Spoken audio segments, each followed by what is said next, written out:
All right, so as Pascal mentioned, my first book, Politics in the Crevices, was really a project about rethinking neoliberalism through the lens of urban transformation. And you can see from that, and he also mentioned this, that like where I'm coming from is the lens of critical political economy and political geography.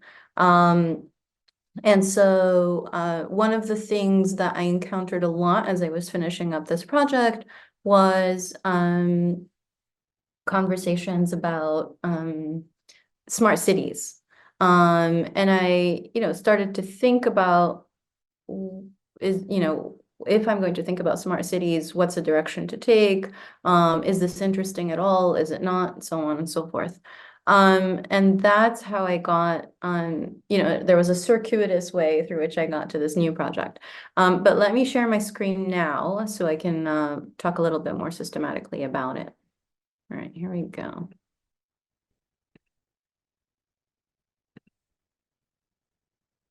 Is this good? Yes. All right, excellent. Okay.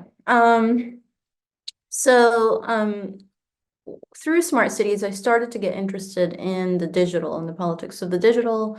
And from political geography, from my work in the first project, I was particularly interested in infrastructures.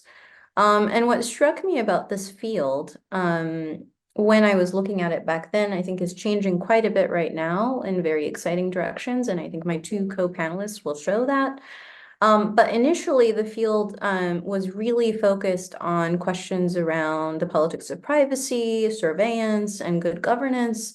In a way, I felt like what we were doing was looking at the epiphenomenal in terms of what the digital is and its politics. And I felt like we were missing a lot by not asking some of the key questions that come from the fields of political geography and political economy, and specifically things like the spatial materialization of these infrastructures, the follow the money, where's corporate power and and these kinds of questions.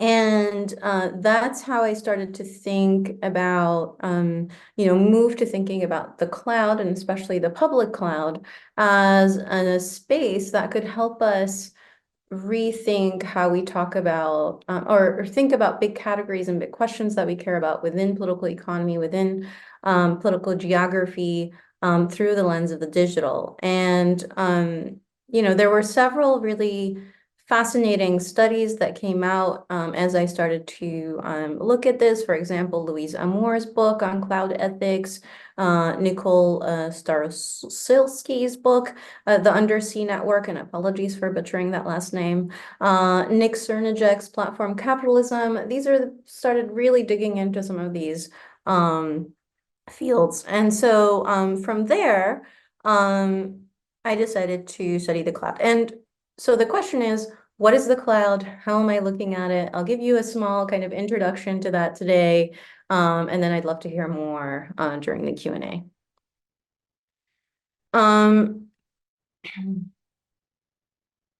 Okay. So the outline of the talk is basically just walking you through what I mean by the cloud, and I'm specifically looking at the public cloud here, is geographic mapping, and then some of the theoretical frameworks I'm thinking with as I embark on this study. So cloud mechanics. So what is the cloud? So basically what I'm looking at is this incredible infrastructure that has been built up by a handful of what we think of as big tech giants, and especially Amazon Web Services, Amazon, which has built Amazon Web Services, which is its public cloud, Microsoft, which has built Azure, which is its public cloud, Google, which has built the Google Cloud, and Alibaba coming out of China. And between those four, we have a huge share of what is the public cloud. And the public cloud is a very concrete thing, whereas its name would kind of suggest an ephemeral thing where you like send a file and it disappears somewhere in the ether. What I'm interested in is studying that concrete thing, but also what the performance and representation of the cloud as this ephemeral thing actually produces politically for us. And so in terms of the actual kind of what is the cloud, I'm thinking of it in terms of the ways, the public cloud is basically, in its most basic sense, renting supercomputers out to on a very large scale to people who do not have them in-house. What does that mean? So a lot of companies, and businesses, but also even, individuals via proxies, via companies that are using the cloud, require a huge amount of data storage, data organization. If you think about smart cities, for example, and what enables smart cities is this thing called the Internet of Things, which is all the sensors that people talk about that turn on, lights in particular ways, electricity, water, and so on and so forth. All of that requires quite a bit of data. And so, that data then gets stored somewhere. And for a very long time, most of the companies had their own servers, and that data kind of landed in those servers. And also, I mean, it's not just about their storage or organization, but much more importantly about the computational work you can do on this data. And I think this will bring us to some of what Leila will talk about with AI as well, right? That there is really what's at the heart of what is being rented out here is not just space, but also computational know-how and computational power. That is so much power on these supercomputers that you cannot, that smaller enterprises especially didn't have access to when they were starting out. And you can think especially of startups. A lot of when I talk to people building the cloud, and especially with AWS, which is my main case study, they talk a lot about startups, right? Their thing is to say, well, if you were a startup before there was the availability of the cloud, which by 2008, they're really taking off in terms of having clients outside of Amazon use their cloud. Before then, people had to have kind of cash flow and capital to build these in-house servers and these in-house supercomputers of something of the order of $500,000, for example, back then, which would probably be more by now. And so the idea is that you give access to all of these, open up access to these supercomputers, and you open it up very flexibly, which brings us here. The idea here is that the cloud allows companies to scale up and down in using how much storage they need, what sorts of computational capacities they need. They might be starting out with a very small clientele and then move up really quickly. They can easily purchase and rent out that space, but then again, actually, go back and use a smaller amount if that's what they need. So there's that kind of flexibility, scaling, and so on. That is meant to be kind of at the heart of what AWS or the public cloud offers. And what's really interesting is that we think of the public cloud and so I mean it opens up these questions about where are these supercomputers, who's controlling them, what kind of computational know-how, where it gets built, by whom, if it's so centralized, if so many companies are using the same infrastructure and the software built on that infrastructure, what does that tell us about the providers of the cloud, how they shape what we come to see as the economy, which is part of what I'm interested in. But one of the things that I recently learned about was that also when we think about this hardware, it has many second order effects, which are very interesting. So recently with AI becoming, really, let's say, hot and important in how the digital world functions, the company that produces microchips that are essential for the computation needed for AI, NVIDIA, became quite important, and kind of its stock skyrocketed. And who's buying these chips? It's actually mostly cloud providers who then provide access to these AI kind of computation, right, through that hardware. So the idea here is to think about this hardware software nexus, and what renting supercomputers actually means from a political economic perspective. So this is just to show you that what Amazon offers, for example, is not just data storage, but many, many different types of services, including data, but also all this work with AI and machine learning and so on and so forth. So how big is this, right? Is this actually an infrastructure that is niche, or is this something that is pretty big and we should be talking about it as transforming how we think about how we talk what the political economic is. And you can see from this is slightly dated. It only goes up to 2021. It was hard to find the one that kind of goes up more recently, but you could just see from it that a worldwide cloud infrastructure spend is going up quite dramatically over time, which is pretty interesting. And I guess in a way, I would say expected. Others could, contest that. And then here's something that is a little bit more recent, with some predictions into the future, which tells you something really interesting about not just the growth of the cloud, but also the diminishing space for the traditional IT infrastructures, and that includes in-house supercomputers or servers. So I would say that's quite big and growing quite quickly. And for Amazon Web Services, which is my case study, you can also see that it's and it is well known actually that AWS is Amazon's biggest moneymaker. So it's not all the packages that end up on your doorsteps that are, in fact, in some cases, AWS subsidizes the work of this kind of logistics networks, the logistics networks necessary for like Prime Day shipping and all of that, on which they actually lose money sometimes.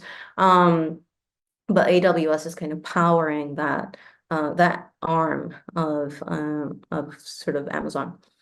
So the argument is it's huge, and they are investing more and more and more into it, right? So what do we do with this? There's one, and this is to show you kind of NVIDIA also growing up quite remarkably, its stock market pricing from something like 35 in 2019 to up to 822 on the 1st of March. And what does this look like geographically? So I'm interested in studying the Middle East and Africa, not just what is the cloud, but what is the cloud doing from here? Not just here, but from here. What can we, theorizing these digital and virtual infrastructures from our regions tell us about global transformations and what is capitalist accumulation? So what's interesting is when I came to this project in 2018, was the first time I looked up this particular map, which is always on AWS's website. I actually found that there were all of these dots around the world, but in the area all around all of Africa as a continent and all of the Middle East as a region, there was not a single dot. And so the physical infrastructure of AWS was nowhere to be seen in 2018 in the region. When I looked again in 2019, they were announcing their first two regions, and a region is sort of a building of an entire infrastructure of the cloud so not just locating some data centers there, but the entire servicing of what that means for clients and so on from the region. And so they announced Cape Town in Africa, which you can see there as active, and then Bahrain in the Middle East. And from there, they then opened up the UAE very recently, and actually Tel Aviv. And then now in the works is Saudi Arabia. And here you can see how they think of the connectivity of these regions as well. So given that information, what am I thinking of theoretically speaking? Well, one of the really big questions I care about is this question of what do we think about, the political geography angle of it? How does the reliance of the cloud on traditional infrastructures like electricity, like water, reinforce colonial legacies and global hierarchies, but also perform new effects in the world? And I'm particularly interested in how this notion of disruption gets, talked about quite a bit when we talk about the digital and what it is performing in the world. And so here you can see that I've already started mapping out that, I'm asking the question, why Cape Town? Why Dubai? And you get to think about quite a few factors coming together. But, interestingly, you're thinking about environmental factors like, is there electricity? Can they, do they have disaster anticipation systems, weather systems that affect not just the cloud itself, but all the internet wiring, which gets me, back to the undersea network. So on and so forth. Markets, are there existing tech hubs that would become, clients for something like AWS? So these are kind of obvious ones, but I actually found that the more consequential ones were things like military legacies around the protection and securitization of particular infrastructures that then the cloud is built upon. And so South Africa, for example, provide a really interesting example of the securitization of some of these, the history of the military and securitization of these infrastructures in ways that then make something like Amazon comfortable about moving there. But same with legal systems.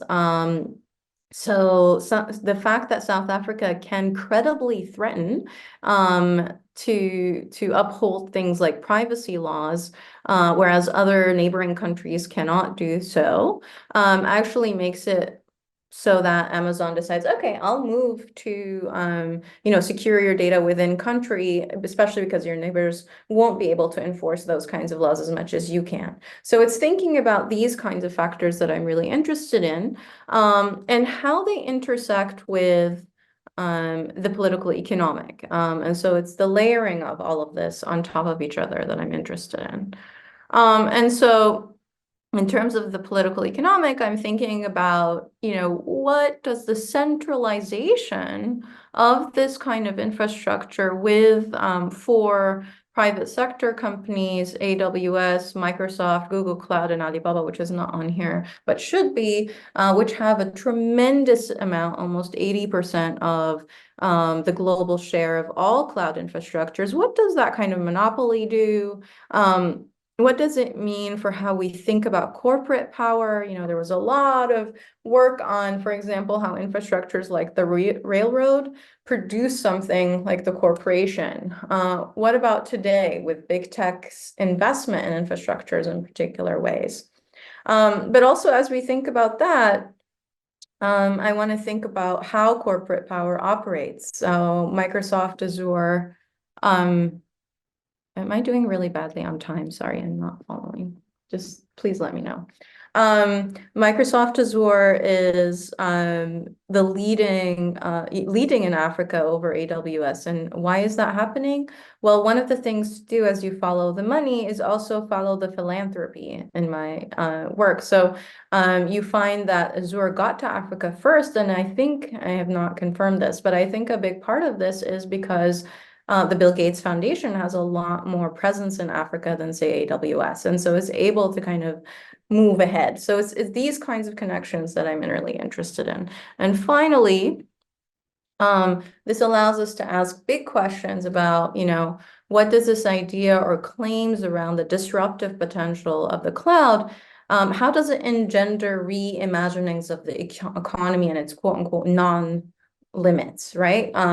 This idea that there's an annihilation of barriers to entry, scaling, flexibility, the abstraction of so much work. So using digital platforms becomes a lot less technical for users and so far and so on and so forth. So allowing all this access, right, gives this huge kind of rosy story about the development, and especially where I've been doing research in South Africa or or around the Middle East, the stories about the growth of the tech sector, developmental potential of it, and so on. And I'm interested in thinking about what is that producing in terms of the remaking of power, where and how does this quote unquote development get redistributed? How does it map onto hierarchies and legacies and so on and so forth?